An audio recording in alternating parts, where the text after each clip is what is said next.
There is everything to be said for taking the shaft out of the vise and off of your holder and put it in your hand. Hold it like you think you're going to be holding it when you're paddling.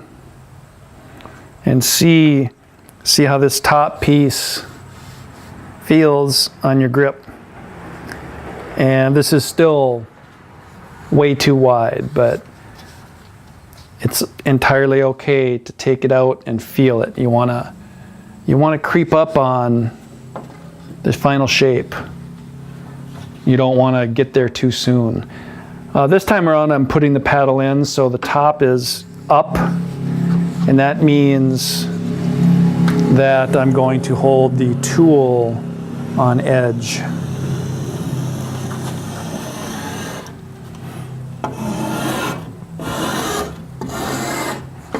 Nothing wrong with changing things up.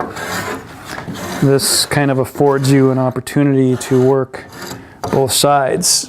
For example, you can go down on one side and back on the other.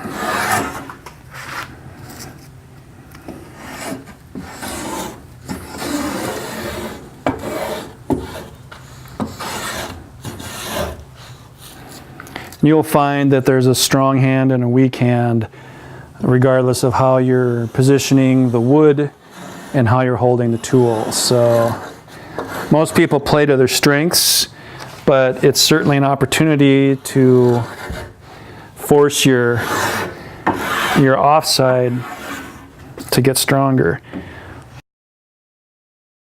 Also, there's really nothing wrong with pushing the blade, and especially in the early stage you can afford to use some time to get your weakest position stronger, because you won't be permanently damaging the wood.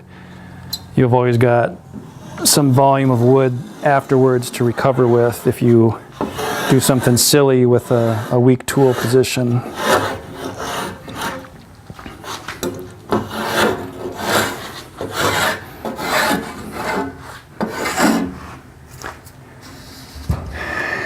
And both tools work.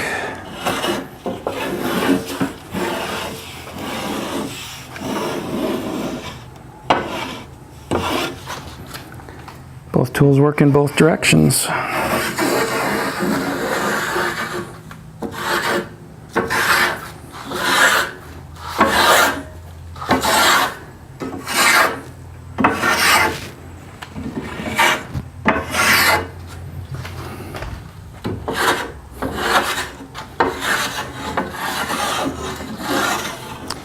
Once things get smooth, I like holding it like this, so I'm using my offhand to clamp the tool against the wood surface, although you don't have to.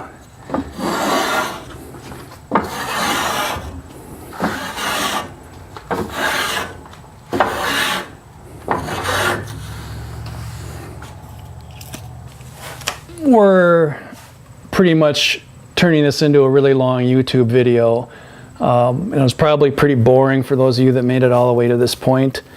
But I think I've shown you the main tools for shaping between the spoke shave and the block plane, and how I hold the wood, how I brace this far end, stroke counts, being patient, stopping just short rather than going one stroke too far, and creeping up on things and enjoy it. If you're starting to feel impatient, go grab a beer or a coffee or whatever, take a break. We all have attention spans. Most of the mistakes happen when makers get beyond their attention span and they start going too fast and they get careless. So stop before you shred your attention span, because that's when you tend to shred your project as well.